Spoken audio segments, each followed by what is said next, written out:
binatang yang paling rendah, paling hina, paling kotor, paling najis adalah anjing.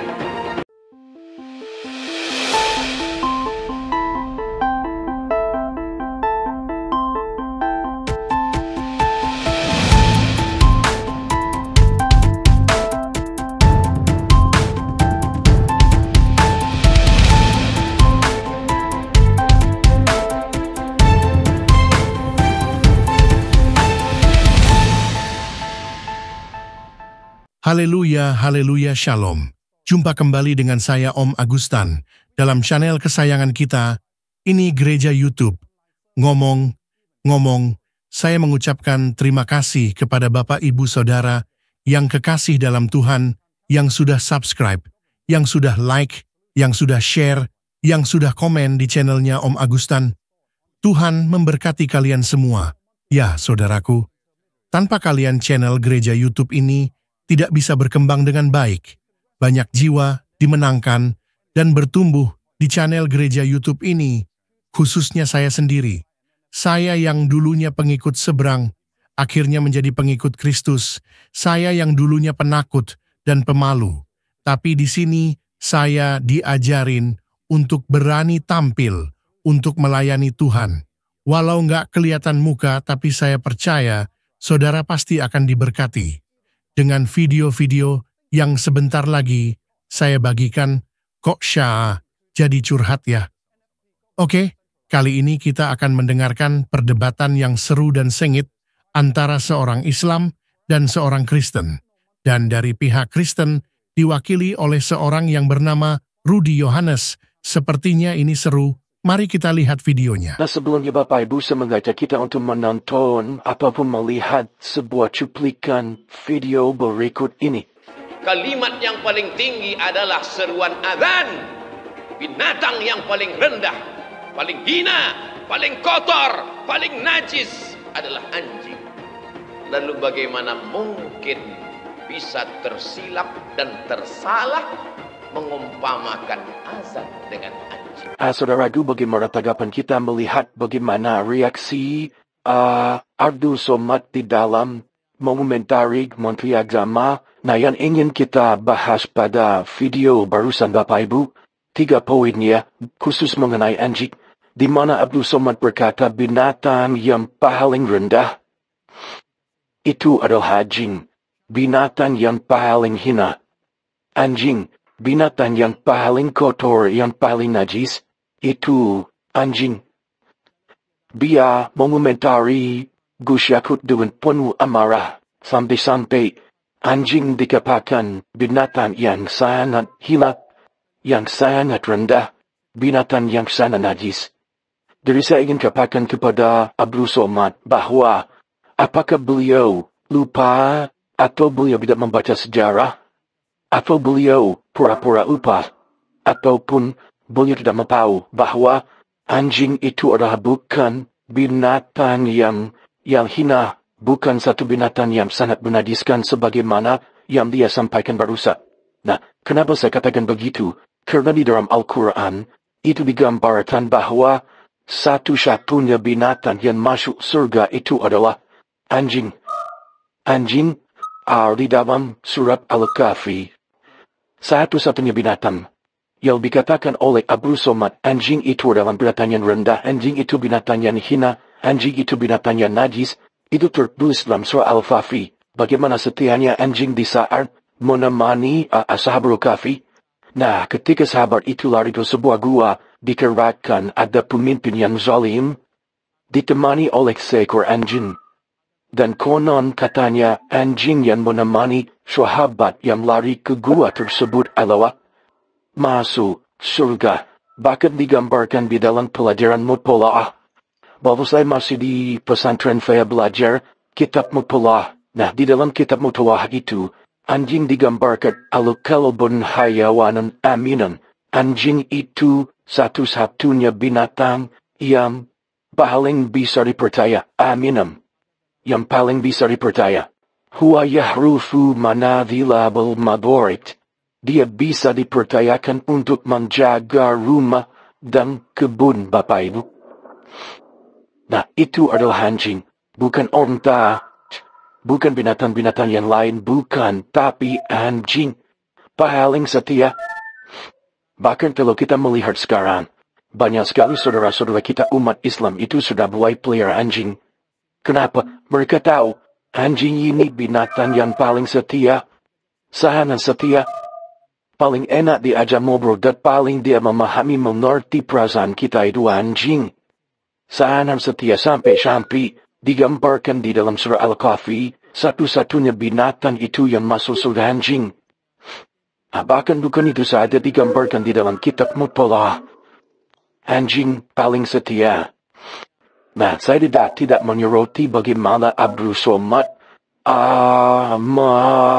memomentar Gus Yakut. Tidak, yang saya komentari di sini adalah bagaimana beliau dengan penuh amarah berkata anjing adalah binatang yang paling rendah, binatang yang paling kotor, yang paling najis. Bapak Ibu, di Indonesia ini tidak kekurangan pengkhotbah, tidak. Tapi di Indonesia ini kekurangan pengkhotbah yang kurang adab, yang kurang budi pekerti, yang kurang sopan santun, tidak menjaga lisan. Bisa hafal ayat, bisa hafal hadis, fasih berbahasa Arab, sudah diangkat dari ustadz dan dikasih panggung. Nah, panggung itu dipergunakan untuk menghina agama lain, menghina pemerintah, dan menghina kelompok-kelompok tertentu yang mana tidak sepaham dan tidak sepemikiran dengan mereka. Dan dalam video itu banyak sekali orang-orang mengomentari Gus Yakut. Tetapi itu sudah dipelintirkan sama mereka, Bapak Ibu. Malah yang sangat membuat saya giling-giling kepala di saat terjadinya demo bela azan. Nah, bayangkan, tahun 2022 ini muncul lagi pembelaan yang lain, Bapak Ibu, bela azan, di mana sebelumnya kita belum pernah mendengar yang namanya bela azan. Nah, tahun 2020 ini muncul bela azan. Nah, kita melihat di saat demo terjadi bela azan, itu Bapak Ibu ada seorang yang memakai jubah namanya Buya Fikri.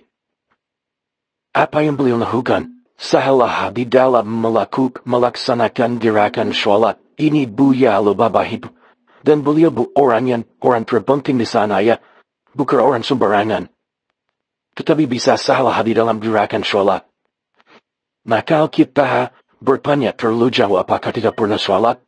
Atau bagaimana? Atau Tuhan lagi mempermalukan orang-orang seperti itu yang berjubah agama? Silakan berpikir dengan akal yang sehat. Nah, timbul pertanyaan penting kenapa mengomentari hal seperti itu, supaya teman-teman kita Bapak Ibu yang ada di sana itu melek, berpikir dengan akal yang sehat, berpikir dengan jernih, berpikir dengan kritis. Lihat dulu diri sendiri apakah sudah benar atau merasa paling benar. Maka, kalau ingin melihat selumbar di mata orang lain, pindahkan dulu balok di mata sendiri. Nah, digambarkan, wahai munafik, geserkan dulu, pindahkan dulu, ambil dulu balok yang ada di matamu, baru kamu bisa melihat selumbar di mata saudaramu atau di mata orang lain. Bayangkan, dan di saat beliau melakukan salat Bapak Ibu, itu di atas mobil beliau lakukan. Kayak dia ingin menunjukkan kepada orang-orang bahwa semua mata melihat memandang gerakan salat beliau. Lah, di saat beliau salat, beliau salah dalam melakukan gerakan salat sekalipun sudah banyak dihujat oleh netizen, dihujat oleh orang Muslim sendiri. Nah, akhirnya beliau minta maaf, dan oleh orang-orang yang punya kepentingan di situ berkata, oh beliau sudah minta maaf segala macam. Gampang sekali mereka berkata beliau sudah minta maaf. Bagaimana dengan Menteri Agama yang sudah minta maaf? Apakah mereka maafkan? Makanya, kalau ingin melihat selembar di mata orang lain, periksa dulu mata diri kita sendiri. Apakah di mata kita ada balok? Di mata kita ada ayam? Di mata kita ada kotoran? Kalau ada, ayo bersihkan dulu. Pindahkan dulu. Cuci, bersihkan, baru lihat selumbar di mata orang lain. Nah, saudaraku dikasih Tuhan para subscriber kun kita channel Idil Habagit. Saya selalu mengajak kita semuanya dimanapun kita berada dalam keadaan apapun kita. Untuk selalu mengabarkan kabar baik walaupun satu ayat. Ayat pemungkas saya Bapak Ibu 1. Apa itu? Akulah jalan kebenaran dan hidup. Tidak ada seorang pun yang datang kepada Bapa kalau tidak melalui aku. Tidak ada satu manusia pun yang bisa masuk surga kalau tidak melalui Yeshua HaMashiach Yesus Kristus.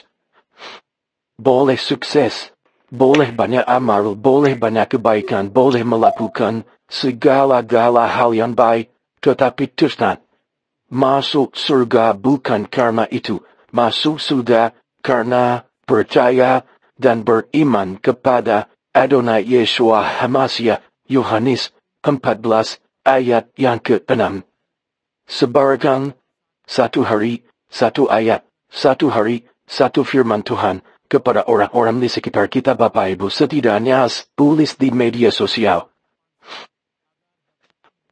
Yohanes 14 ayat 6 maupun ayat-ayat yang lain Bapak Ibu. Bagikan terus, bagikan terus, bagikan terus. Iman timbul dari pendengaran.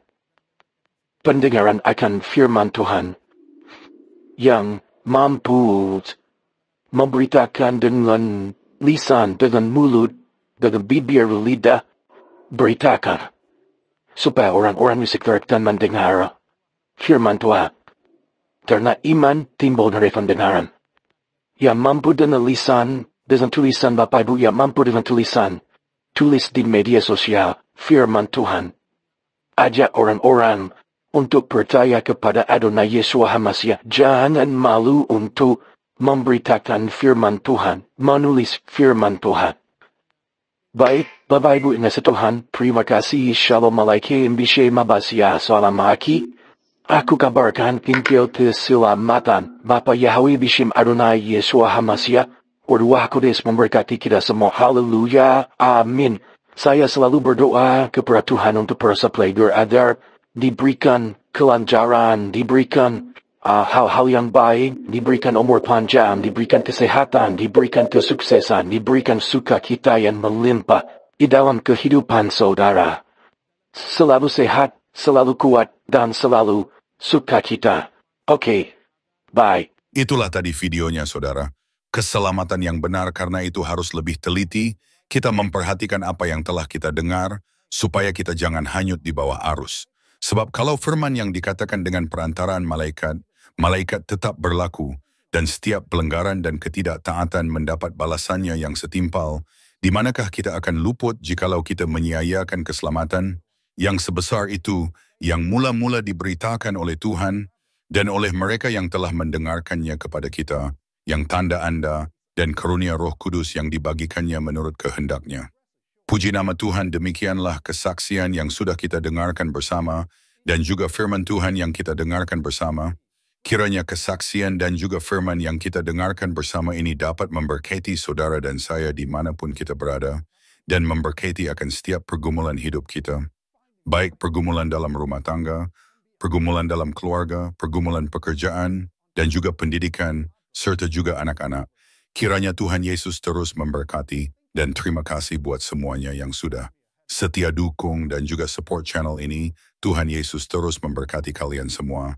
Jangan lupa dukung dan juga support channel ini dengan cara like, comment, dan juga subscribe, serta dibagikan ke grup-grup rohani, biar nama Tuhan semakin harum di mana-mana.